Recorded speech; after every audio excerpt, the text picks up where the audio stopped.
In the last class, we were dealing with this seventh verse, seventh mantra, which is one of the most important of the entire Upanishad. Na antaprajñam, na bahishprajñam, na ubhayada prajñam, na prajñanaghanam, na prajñam, na aprajñam, adrishyam, avyavaharyam, agrahyam, alakshanam, achindyam, avyapadesyam, ekatma pratyasaram, prapanchopashamam, shantam, shivam, advaitam, chadurtham manyante, sa atma, sa vijñeyaha. This is the seventh mantra. So as I said last time, here we are discussing a very important part of the mantra which we have already dealt with earlier, Soyam Atma Chadushpat. This Atma is endued with 4 quarters. So if you remember the mantra, you find Saha Ayam. These are 2 terms used here, Saha Ayam. That's Atman, that's the meaning. Saha refers to the absolute reality, the Atman, the Brahman, in his Turiya dimension. That is implied by the word Saha. Soyam means Saha Ayam. It is a vibhakt, it's a Sandhi relationship. When it comes Saha plus Ayam means Soyam means. Ayam refers to Jivatma. So that absolute reality, which is omniscient, all-pervading, omnipresent, transcendent, is the same reality which is the immanent reality within. So Ayam is the immanent dimension, Saha is the transcendental dimension, the omnipresent or the all-pervading dimension of the reality. So the supreme truth, which is the origin of the entire universe, the cosmic phenomena, and which transcends the entire cosmic phenomena, and which is all-pervading, that is omnipresent, is in fact the immanent indweller which is present in all living beings. That's the idea behind. The 7th mantra deals with the Saha aspects, that absolute reality which is the transcendental reality. As I said last time, this reality cannot be explained because it is beyond words, it cannot be perceived by the senses of perception, it cannot be approached by the senses of action, and it cannot be defined or explained, described, or even thought of. You cannot even imagine it. So the Upanishad is making an attempt to explain the inexplicable. So what the Upanishad does is an attempt to explain the inexplicable by explaining what it is not. All the wrong notions that are superimposed upon the reality are removed. Again, I shall explain this in the light of the well-known analogy, because that makes things very clear. You have to think of a semi-dark room, and there is an object lying in the semi-dark room. There is not enough light to understand what exactly that object is. In fact, it is a piece of rope, but we don't know. And then we bring a light. Then we realize what exactly the object is. It is a piece of rope. But before the light was brought, there were 4 persons watching this object, speculating as to what the object is. And 4 of them have got 4 different views, 4 wrong ideas, 4 wrong understanding, wrong perceptions. One man thought it is a stick, another man thought it is a snake, another person thought it is a thin stream of water, and the fourth one thought it is a crack on the floor. In Sanskrit, in the language of the great Bhashyakara, it is Sarpa, Danda, Bhuchidra and Jaladhara. Jaladhara means thin stream of water. Bhuchidra means a crack, a thin crack on the floor.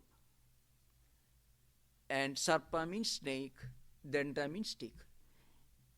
Now, I would say all these 7 billion human beings in this world have got 7 billion wrong perceptions as to what the reality is. If all the 7 billion people have not realized the supreme truth. But here, when light is brought, what is happening? All the wrong notions that we have with regard to the object vanish. Then what that object is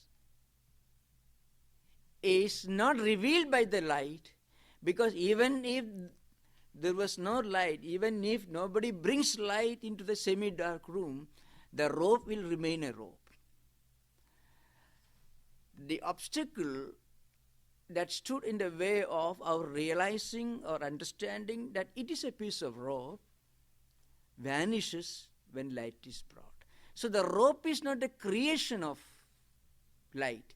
Even the understanding that it is a rope is not the creation of light. Because the rope, the reason why we realize that it is a rope is only one. That is what it is, the rope only. There is only one reason why we realize that it is the rope. What is the reason? The reason is that it is rope only. Similarly, when we realize that we are the supreme reality, we are the Atman, we are the Brahman, we are the all-pervading, omniscient, immanent, transcendent reality, when we realize that reality, we are not getting any new knowledge. What is happening? The wrong perception that we have, that we are not Atman, is removed. The wrong understanding that we normally entertain with regard to what we are. I mean, I am this body, I have this name, I am born in such a place, I am the son of dash a person, I am the daughter of this or that. These are the wrong ideas. Of course, that's the normal understanding of human being who has not realized that he is the supreme reality. Now, all these wrong notions are just removed when we realize that I am the supreme reality, I am the Atman, I am the Brahman. So, Brahmajnanam, the knowledge of Brahman, is not a new information. Even if you don't realize Brahman, you will be Brahman. Even if you don't realize that you are the Atman, you will be Atman. So, the fact that you are the Atman is not the result of the knowledge that you are the Atman. So, this point should be understood. Therefore, this seventh mantra, it is one of the most celebrated mantras in entire Vedic literature. So, it is called Nishetha Mukha Vakyam, means an attempt to explain the reality, not by explaining what it is, but by explaining what it is not. Because ultimately, when you negate all the wrong notions that we have, see, I am not this body, I am not this mind, I am not this intellect, I am not all these senses of perception or senses of action, etc. Then ultimately, when I realize what I am, that cannot be explained, that cannot be defined, and it can only be experienced. And the experience and the language of experience is silence. As Rigveda mantra says, Antaya Bahuvadinam Anantaya Mokam. So, this mantra says Nanta Prajnam. It is not the witness which experiences the subtle objects in a subtle way in dream. It is not Bahishprajnam. It is not a witness that experiences the external objects in waking states. And it is not Ubhayada Prajnam. Ubhayada Prajnam means a kind of state between dream and waking state. Well, some of you may call it, of course, it is called Antaralavastha. In the Bhashya language, it's called Antaralavastha. Means an intervening period. It's neither dream state, nor waking state, nor Sushupti state, where when somebody is in a state of anesthesia, or when he falls unconscious. That state can be perhaps called Antaralavastha. Now, this Atman is neither the witness of the waking state, nor the witness of the dream state, nor the seer of the intervening states, nor the seer of the Sushupti state, etc. defined. At the same time, it is this reality which is the witness. Why? The point is, you cannot define the supreme reality which is beyond definition as the witness of any of these states. At the same time, this reality is present in all the three states. The fact that this reality is present in all the three states shows that this reality is not limited to any one of the three states. That's the sense in which we have to understand. So, this Atman, this Supreme Brahman, this transcendental reality is not the witness of waking state. It should be understood in this sense. Without the presence of this supreme reality, you cannot pursue anything in waking states.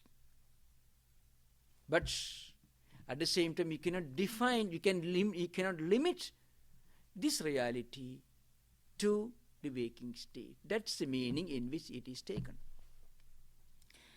Now, before proceeding further, I had to introduce you into a very important aspect of Vedanta philosophy that will help you to know the meaning of this verse much better. The essence of the whole mantra can be summed up in one statement. It is something which is beyond human perception. Now, the question may arise, if somebody explains to you that it is neither waking state, nor dream state, nor Sushupti state, it cannot be understood, it cannot be thought of, it cannot be defined, then you would mean it is something which is absolute, which is non-existent, which doesn't exist at all. Such a question may arise. In fact, Nagarjuna's philosophy, that's called Shunyavada. In fact, Mahayana Buddhism is divided into two philosophical schools. One is Shunyavada, with the theory of voidness or theory of emptiness. The other school is called Vijnanavada. It is a kind of subjective idealism.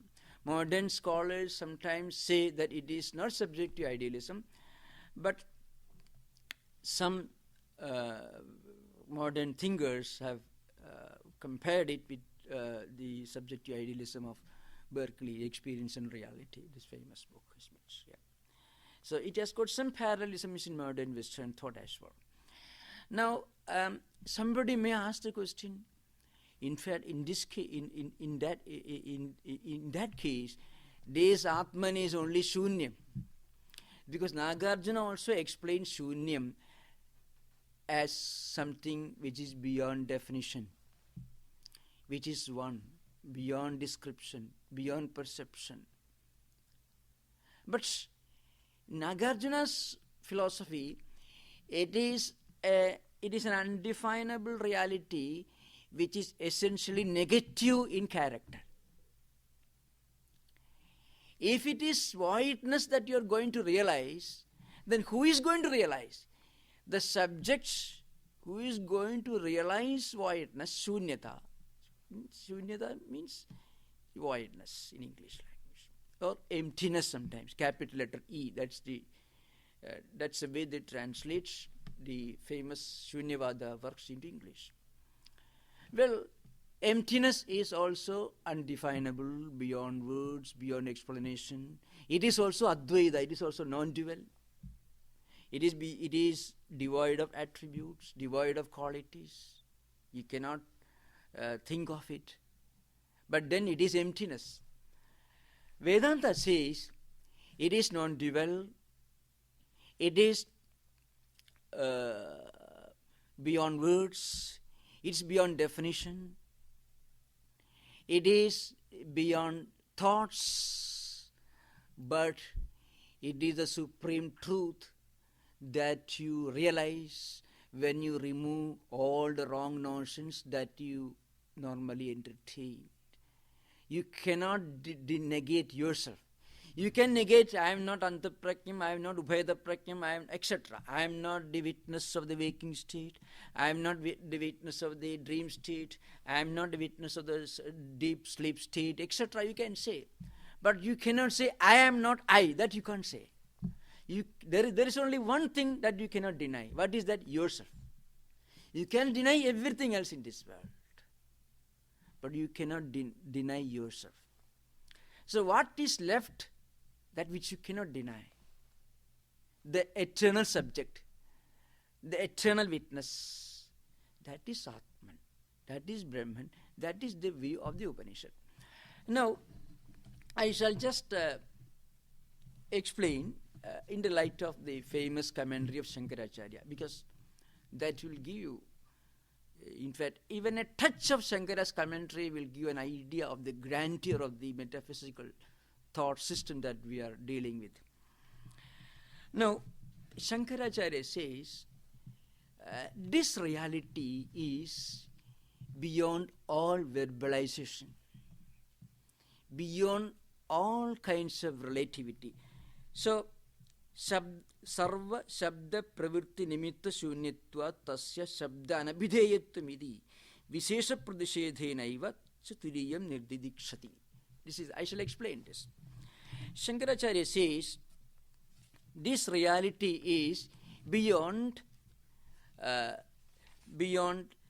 shabda pravritti nimittani, means there are 5 conditions necessary for you to be able to explain anything by words. One of the 5 conditions are necessary. This is called Shabda Pravritti Nimittani. 5 conditions which are necessary, at least one of the 5 conditions which are necessary for you to be able to say that this is that, etc. Now, what are they?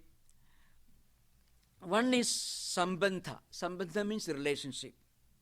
Well, if you ask somebody, who is X, you can say, X is Y's father, or X is Y's son, mother, etc. So you can very easily point out a person verbally. He is his father, mother, son, daughter, brother, etc. Now, Atman Brahman cannot be defined in this way. Now, the second condition is something which is normally obvious. See, if somebody asks you what is sun or what is moon, well, you can say this is the sun, you can point out. Sun is the thing from which we get all the light. That's why you are able to walk through the roads of San Francisco. Because there is no electricity, there is no other lamp burning. So, how are you able to walk along the streets? So you can, this sunlight. You look around, this is sun. So there is no need of any further explanation. It's called dravya. The third condition is jati or species. You can say, for example, well, what is an elephant? Elephant is an animal, we can say. If you are a scientifically inclined person, you can give the scientific data also. Or somebody, you can say elephant is an animal, or a horse is an animal, you can say. So, in this way you cannot explain or define the absolute reality. The fourth condition is kriya. Kriya means an action. Who is he? You can say he is a driver. Who is he? He is a teacher. So when you use the word driver, teacher, farmer, etc., you are indicating, you are explaining a person in the context of what he does. May not be his profession, but you can say, well, this is what he normally is found doing. He's a writer, he's a professor, he's a teacher, he's a farmer, and so on. So kriya, action. The fifth condition is some characteristics. See, if somebody asks, who is Mr. Mr. X? The fat man standing, he may not like it, but at least without his hearing, you can say the fat man standing there, he is X, you can say. So you are trying to explain something or somebody in the context of or in relation to some characteristic that he has got, guna. Now these are called 5 conditions which are necessary, or one of them at least is necessary for you to be able to explain anything in words. And then you can understand, pursue, and think and contemplate. You can define or describe or explain any of these things. Now, Atman or Brahman cannot be explained in this way. That's why the Upanishad goes on explaining agrahyam, adrishyam, avyavaharyam, etc. That Brahman, that Atman is a reality that you cannot see with your eyes, cannot hear with your ears, cannot even infer. Alakshanam, it doesn't have any external symbols. To use the instrument of knowledge called inference, anumanam, you need some. See, in the classic example is, if you see fire in a if you see smoke in a mountain, it is a clear proof that there is fire. So from smoke you infer the possibility of fire in the mountain. Now this Brahman, this Atman doesn't have any of these characteristics. So the Upanishad goes on explaining that it is adrishyam, avyavaharyam, etc. You can see the mantra here. The mantra says, it is adrishyam. Adrishyam means that which cannot be perceived through any of the 5 senses of perception. Avyavaharyam, that which you cannot, in any way, you cannot have anything to do with it. You can't. Agrahyam. Agrahi is that you cannot understand it with the help of mind and senses of action. Again, alakshanam, it doesn't have any external symbol, external sign, so that you can infer. No. Achindyam, because you cannot think of it, you cannot mentally contemplate on it. Avyapadesyam, etc. Now, here again there is a possibility of another misunderstanding. As I said last time, somebody said, just in that case, this Atman is something which is absolute non-existence, which doesn't exist at all. Here again, to understand the true metaphysical thought current in this mantra, I have to explain a few more things to you. Now, normally, what are the levels of reality that we attribute to a philosophical idea? On the one hand, as I said last time, there is absolute reality, and absolute reality is Brahman, Atman only. What is that absolute reality? I have explained many times. One, it should be the same. It should remain the same in the past, present, and future. It should not be subject to changes. What was yesterday should be the same today. What was 10 trillion years back should be the same today. And it should be the same. It should be completely free from any kind of changes. Second condition is, it should be the same in all the three states of human experience: waking, dream, and deep sleep. That means dreamless sleep states. It should be the same. Third condition is, it should be completely free from any kind of changes. Changes means what? It's called Satvikaras, 6 types of changes. Something which comes into existence from a state of non-existence, it comes into existence. When a child is born, it is a change. A change from a condition in which the child did not exist. The child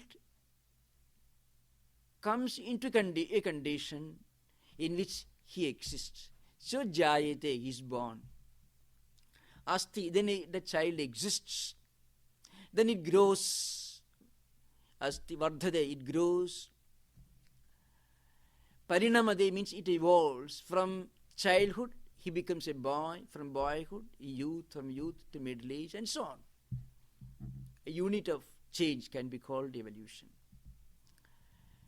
Then slowly he enters the fifth stage of change.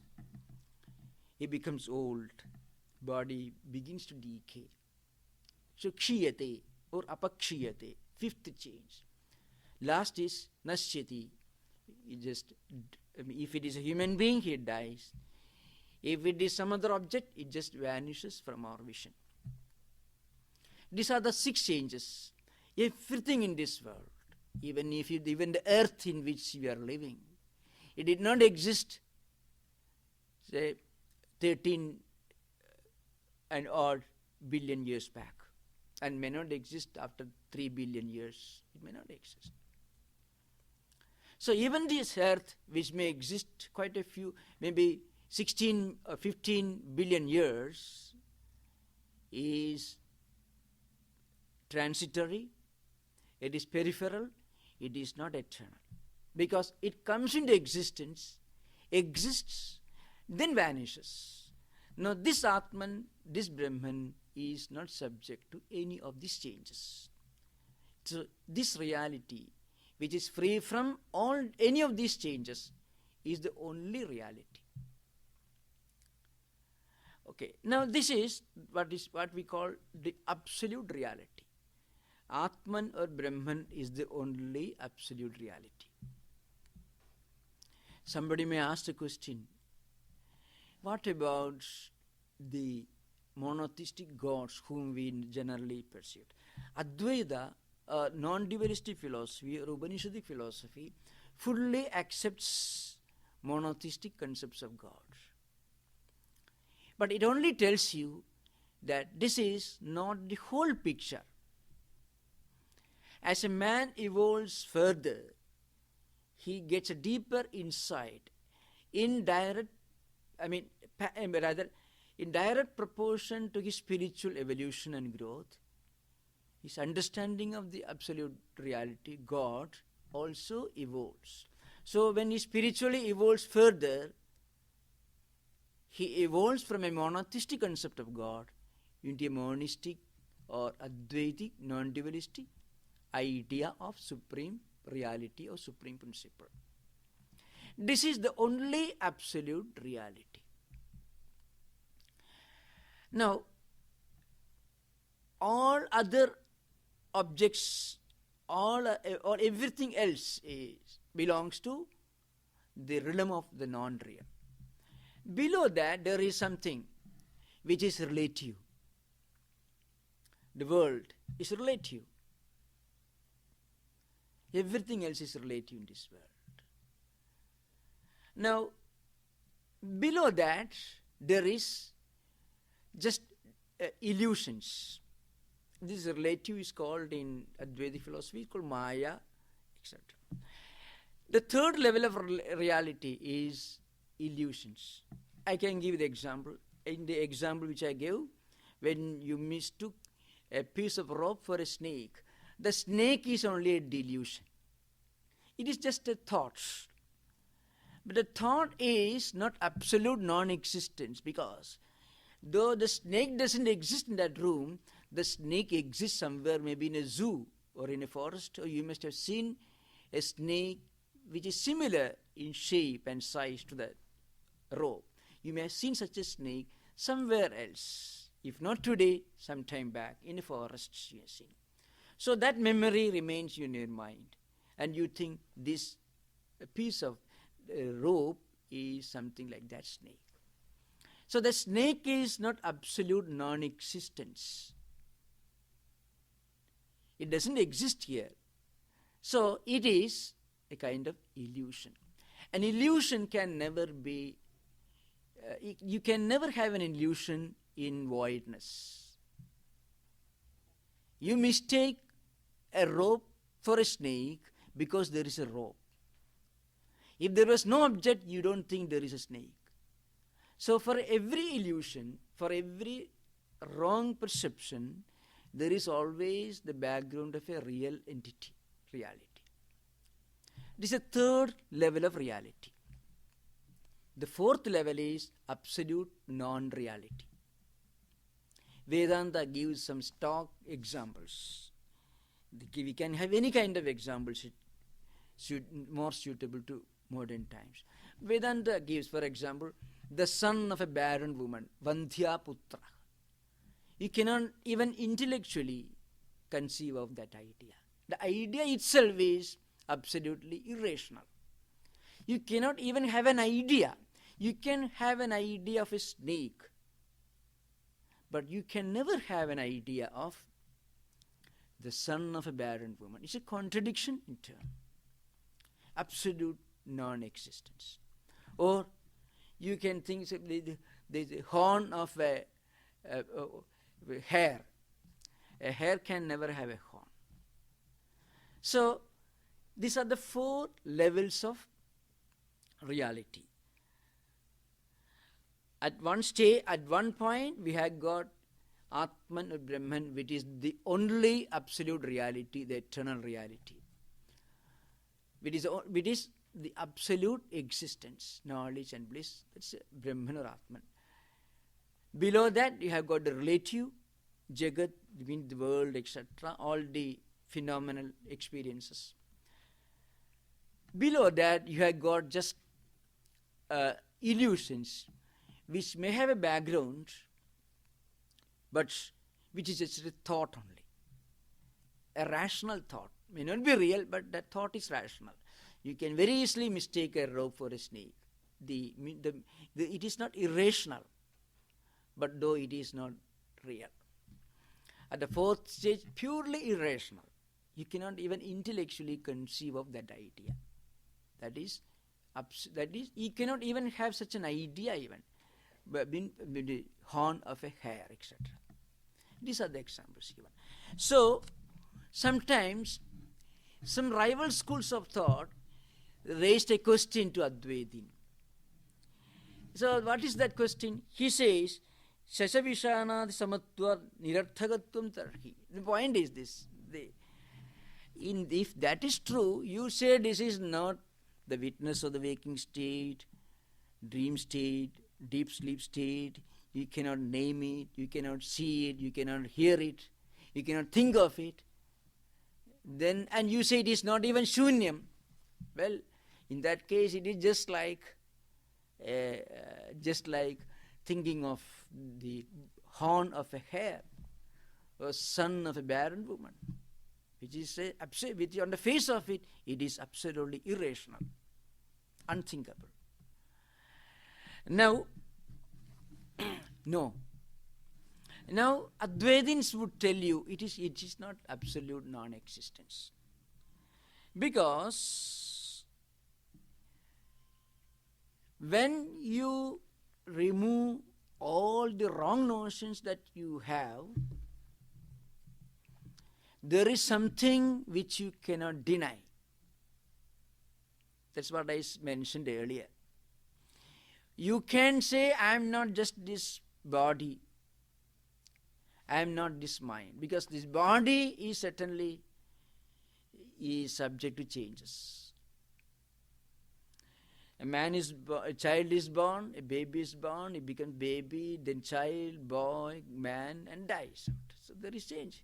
His human body is subject to all these changes. And mind also. Mind is sometimes happy, sometimes unhappy. Sometimes you are depressed. Sometimes you are manic depressive psychosis. Sometimes maniacal problems and depressive problems. So all these things are there. Sometimes you are suffering from anxiety neurosis. Sometimes you are suffering from manic problems. So mind gets sick. It falls ill. So the absolute reality cannot be mind. And intellect also. Intellect sometimes cognizes things, sometimes fails to cognize things. So it cannot be intellect. And then again, it is not a vital energy.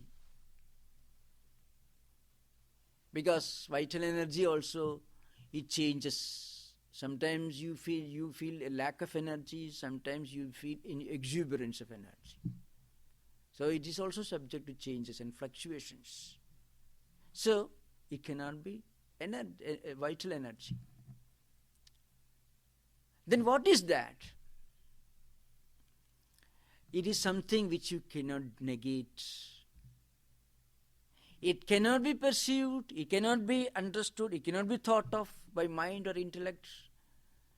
But it is the only reality that exists there. Because anything that you think of is an object of your mental contemplation. Anything which you see is an object of your mind and eyes. You see an object when your mind and eye come together, concentrate on one point, you see an object. If the mind is not functioning, you may be staring at something, you won't be seeing it. And without eyes, you cannot see also. And ears, etc. So, it cannot be an object of perception of mind plus any of the five senses. And it certainly cannot be the object of any of your actions by your senses of action. At the same time, all actions of mind, intellect, senses of perception and senses of action are possible because of this Atman. But Atman itself is not involved in any of these things. It is a witness. It is in this sense that the Upanishad tells you that this reality is adrishyam.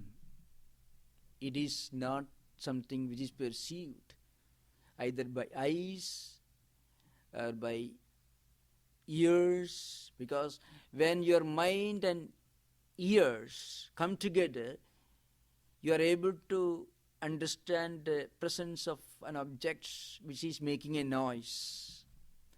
And when your mind and your sense of touch come together, you are able to feel the presence of the book which you are holding in your hand, or the table or the chair on which you are sitting.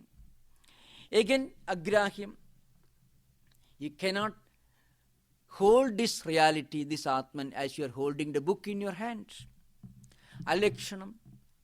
You cannot just infer it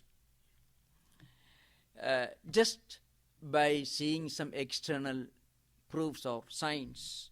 Achindyam. You cannot think of it. Because to be able to think, it must have been perceived either through senses of perception, or you must have imagined, inferred its existence. Then only you can think of it. It is achindyam. It is unthinkable.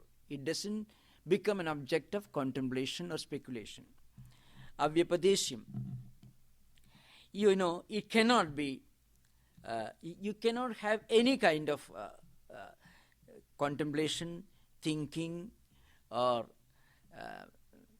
speculating, or anything. You can't do that. Then it is stated here, Ekatma Pratyaya Saram. This part is very important, but Ekatma Pratyaya Saram.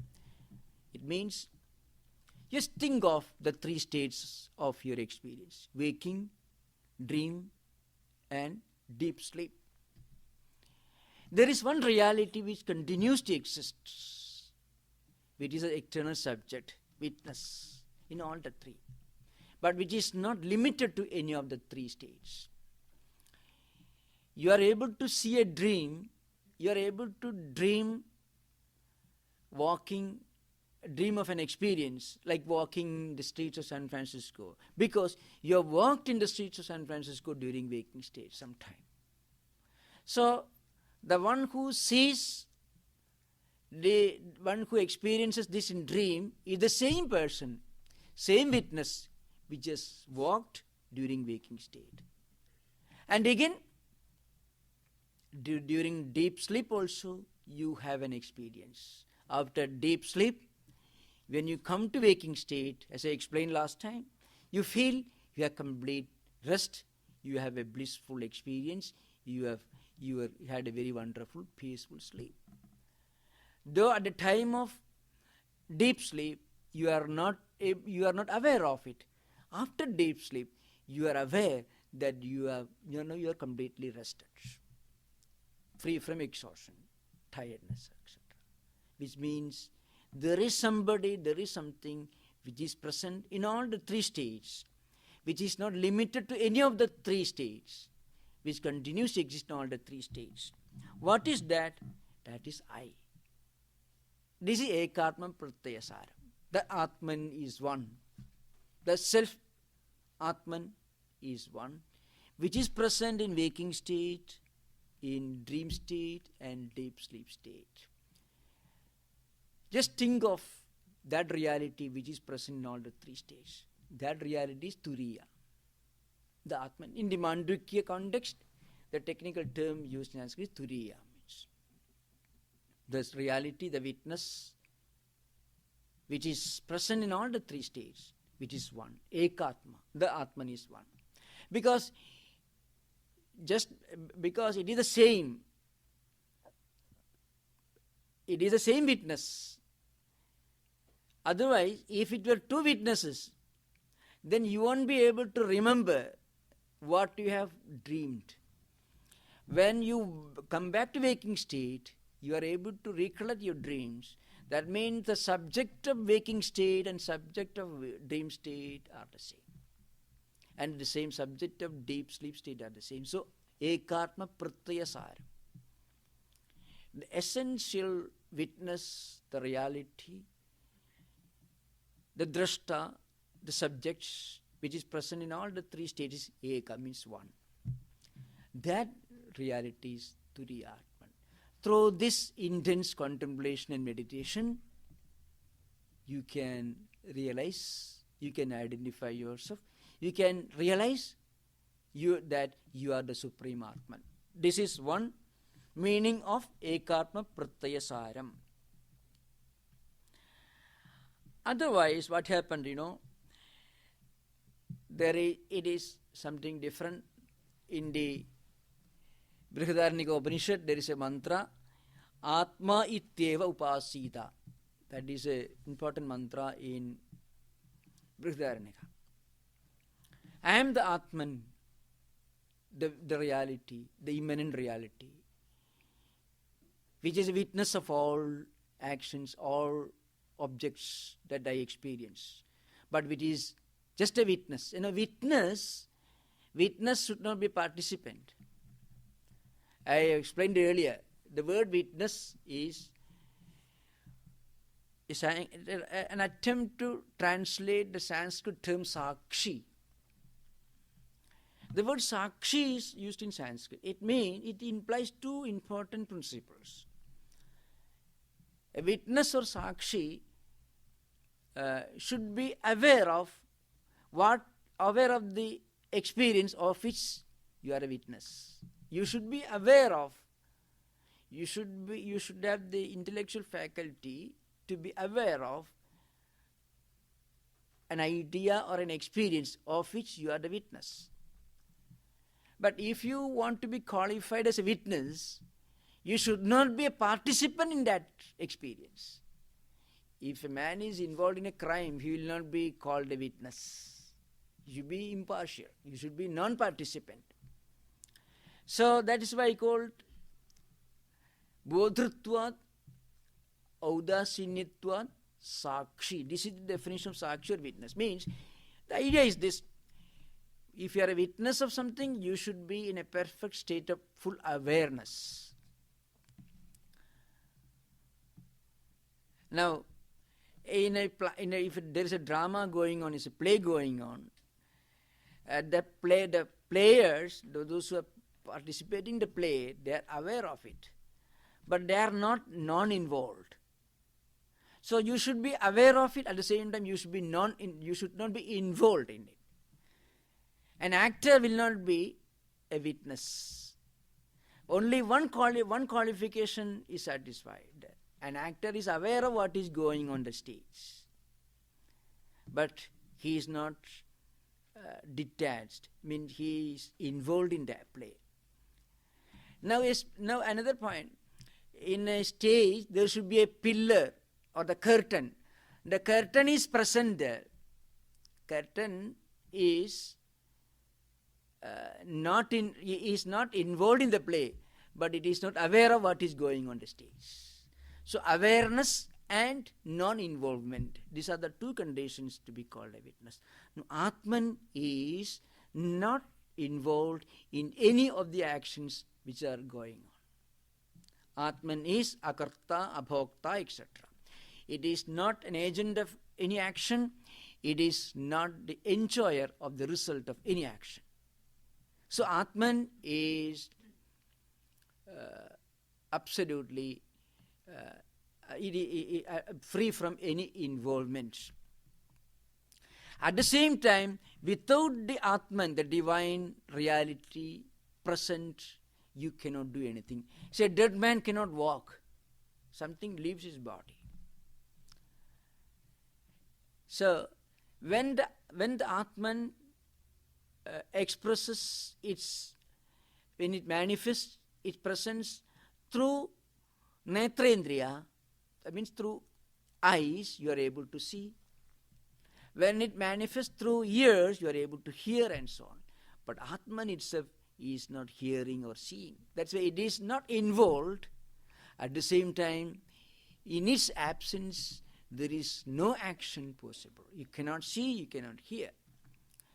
No, that is the meaning of Ekatma Pratyaya Saram. It is the Sakshi in all the three states of waking, dream and deep sleep states. Again, it is Prapanchopashamam. Means there is no experience of the world when you are in that state of mystical experience. Because you realize that you are that reality, which is beyond words, which is beyond perception by mind, intellect, or senses of perception. It is not objectified by any of the senses of action or perception or intellect or mind. And everything in this world belongs to the realm of the 5 conditions of vocalization which I mentioned earlier. Everything in this world, as I mentioned last time, just mine. Any object that you see, either you have to explain it. This is sun, is Dravya. You can say he is a farmer. It is related to his action. You are explaining him in relation to what he does. Or you would say that he is the one who he is a tall man, let us say. So you are just identifying the man. You are explaining him with the help of one of his attributes, that is, he is a tall man. So that's how you explain, you interact with all the objects in the phenomenal world, prapancha. This prapancha completely ceases to exist when you are in a state of that mystical experience. So prapancha upashama, world ceases to be world when you are in touch with that transcendental mystical experience. So is it prapancha upashama. Upashama means gradual withdrawal. It ceases to exist. There is no more world. So it is said, once Sri Ramakrishna went to Kashi, Benares. It's a sacred holy place in India.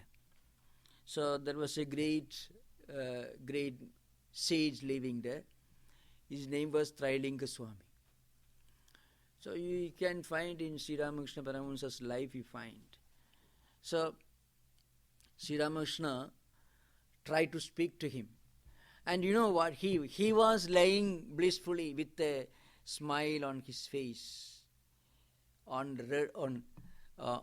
hot sand in the summer, 50 degree, 45 degrees centigrade, mind you, not Fahrenheit. And there was a blissful smile on his face. But face was effulgent. Now, Sri Ramakrishna asked him whether God is one or many. Then he didn't speak because he was observing silence. He said, at the relative plane, if you look at the absolute reality, God is many. Well, you can think of God only in terms of some action, some characteristics, some relationship. But if you transcend the relative plane, transcend Maya, then God is one reality, which is Atman, which is Turiya.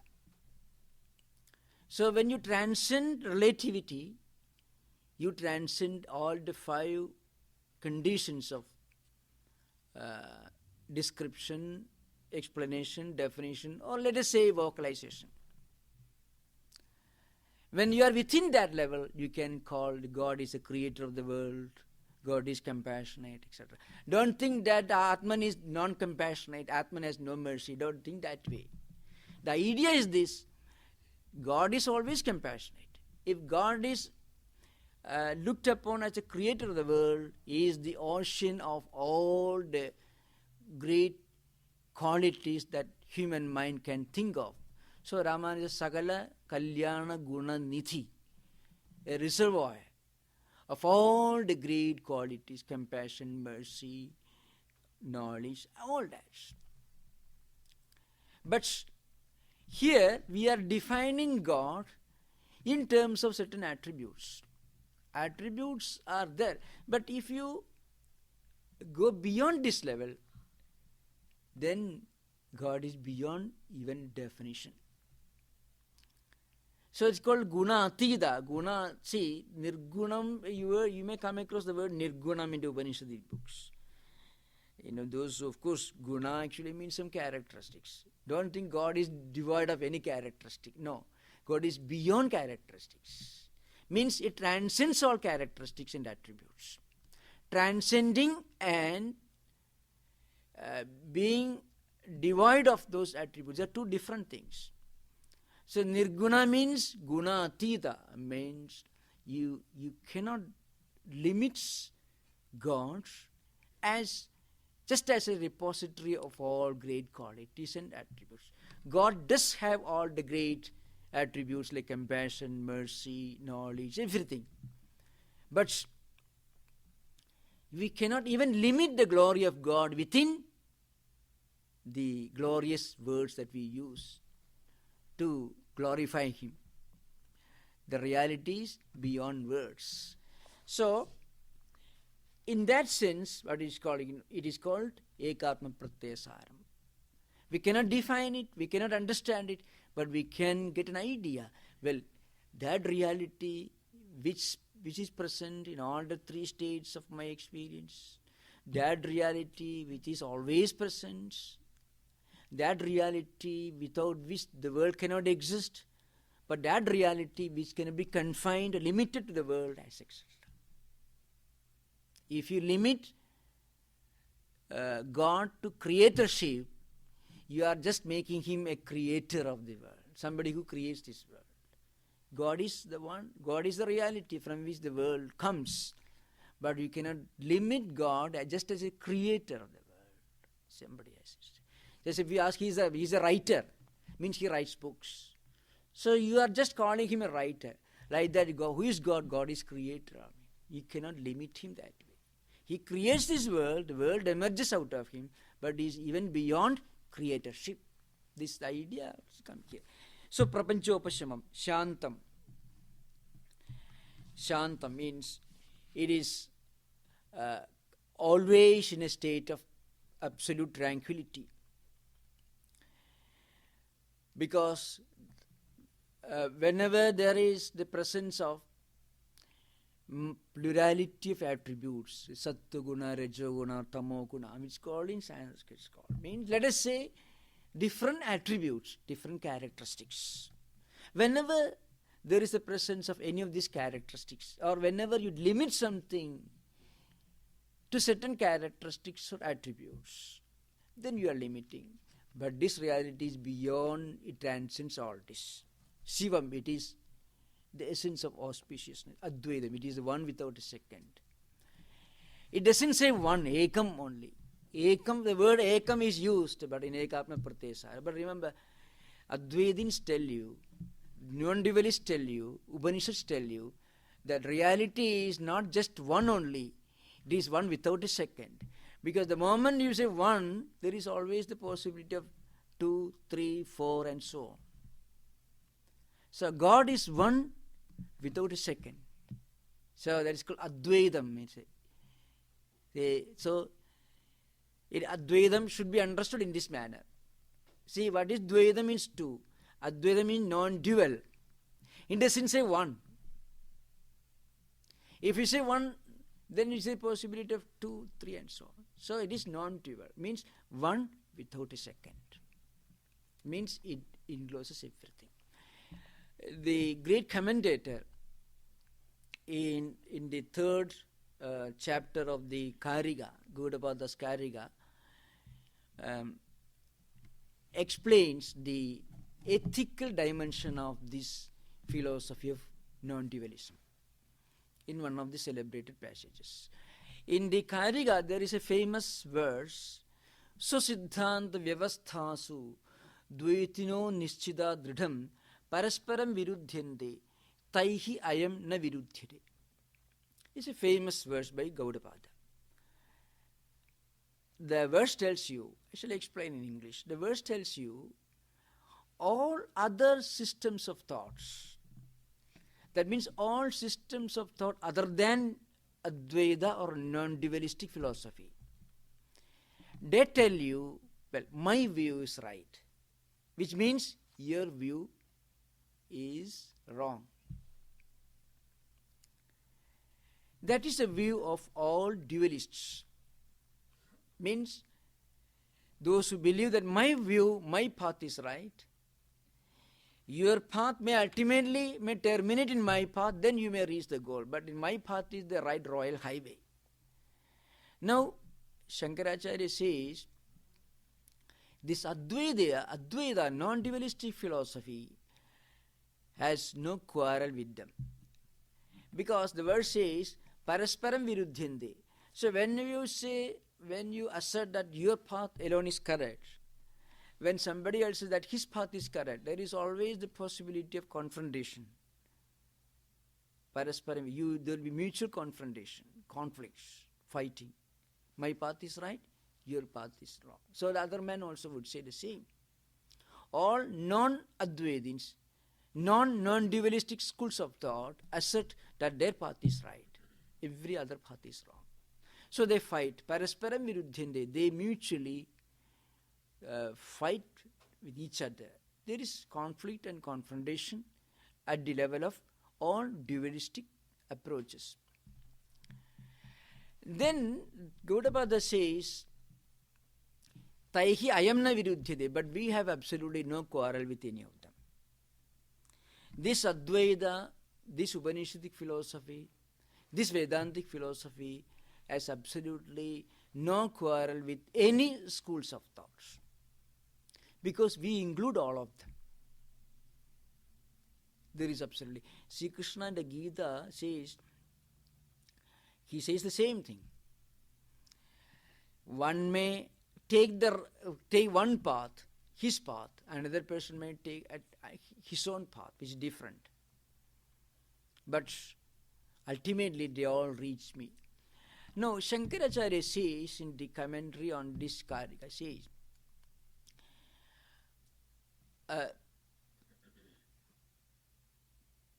अन्योन्य विरोधिभिः अस्मदीयोऽयं वैदिको धर्म न विरुध्यते यथा स्वहस्तपादादिभिः. When this is Bhashya, the meaning I shall translate in English. It is a very interesting and very highly focused idea. In fact, it is the very essence of the fundamentals of ethical philosophy. Swamiji in the practical Vedanta lectures once said, the infinite oneness of the soul is the eternal sanction of all morality, all ethics, and all good actions. The idea that all parts are equally valid roads leading to the same reality. This is the foundation of all ethical and moral ideas, Swamiji said in practical Vedanta lectures. Here, Shankaracharya says, this Advaita philosophy, in the 8th century, remember, in 8th century AD, Shankaracharya says, this Upanishadic philosophy, this non-dualism, has absolutely no quarrel with any other views or approaches. Because how can we fight with our own hands and legs? Yatha swahastapadadipi. If you fight with your own hands and you give a blow to your own hand, who will feel the pain? Yourself. You cannot quarrel and fight with your own hands and your own legs or your own heads. You feel the pain. Because we include all of them. It's an all-inclusive oneness, not all-exclusive.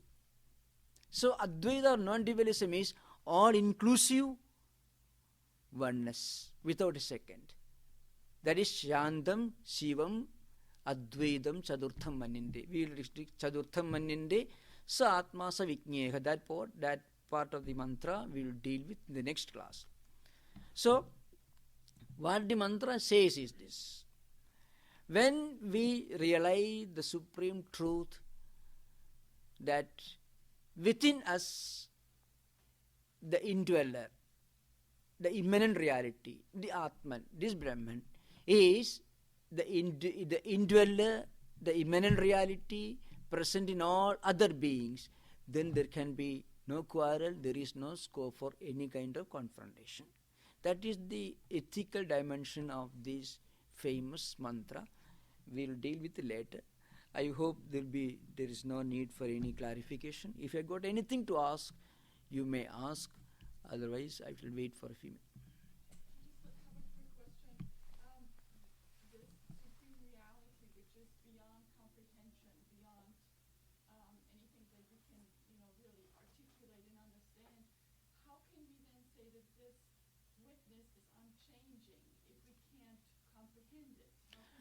Then how do we understand it is changing?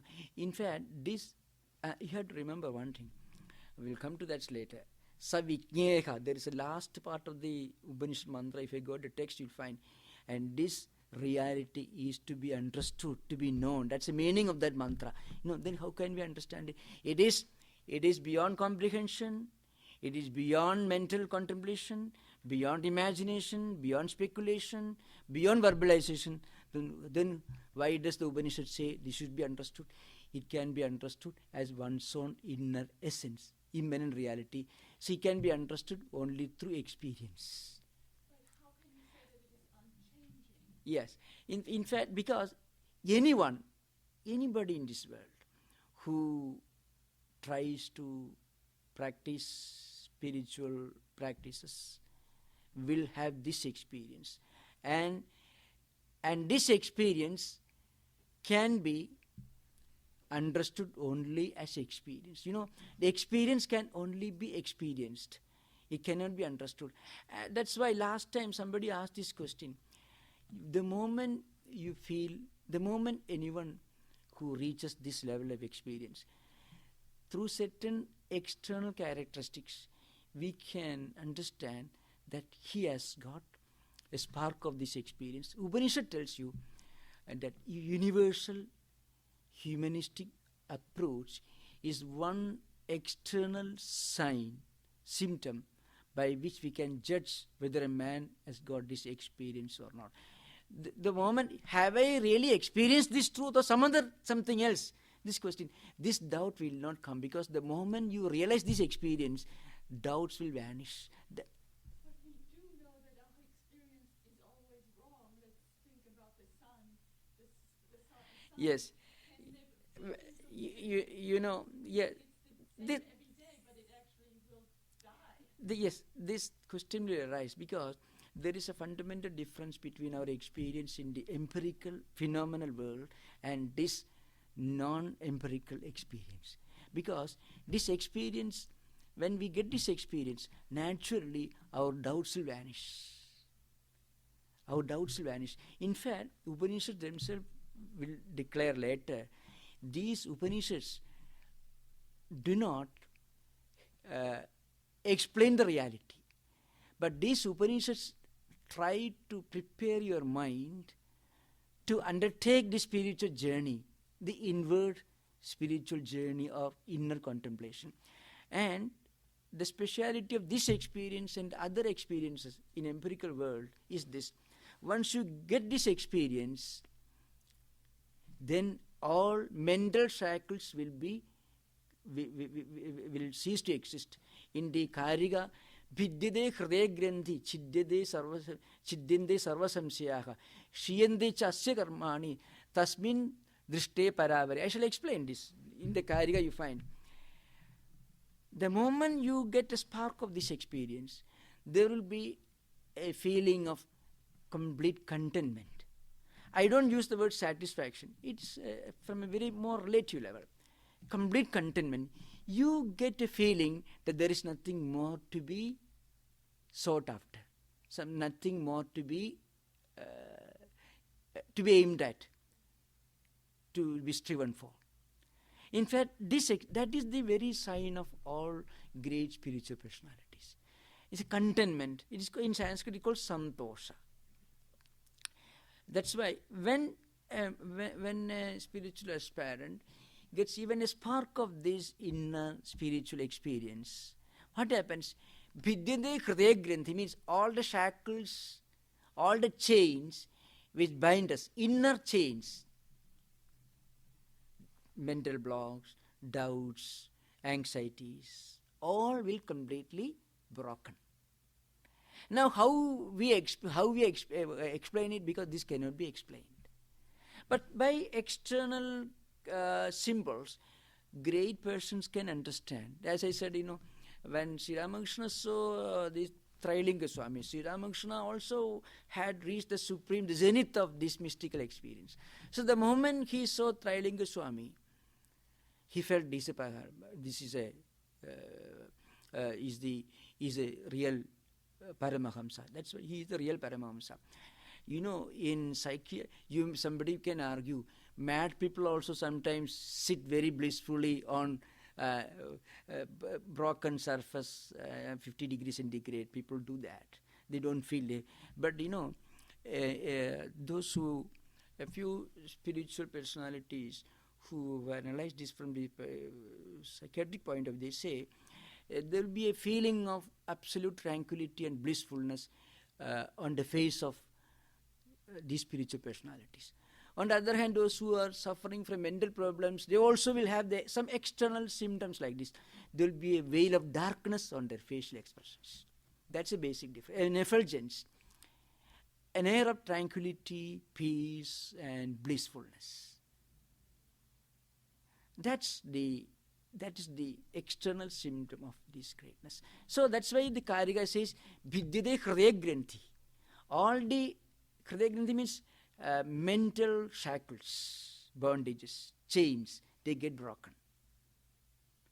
And then another point is, chidyande sarva samsyaha. All doubts will vanish. And to be very frank, all our doubts with regard to spiritual life will really vanish only when you get a spark of this experience. Without getting a little bit of this experience, our doubts will not vanish. So you don't feel disappointed, I don't have experience, so my doubts will continue. No. But constant contemplation of these ideas will push aside all negative ideas from the mind and will prepare your mind for having this blissful experience.